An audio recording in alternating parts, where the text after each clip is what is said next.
his experience and understanding of that superseded the understanding that people had at the time, which was, scripturally, slavery is okay. Scripturally, there are certain scriptures you can use to justify that it's okay to have humans as property as long as you treat them well. There's scripture to justify that. And yet we can interpret that scripture through a modern lens and say, okay, but maybe 4,000 years ago, they didn't think about how people cared about being treated. And they just wanted a really good economic engine to build things, which slavery was.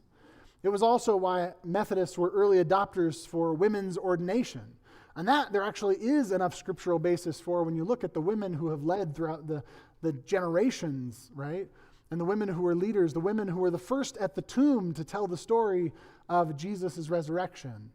The woman who, and I'm going to get this wrong, but there's a woman who is in Paul's writings who later gets her gender changed by the church because they didn't like the fact that there was a woman listed in Scripture who was a leader.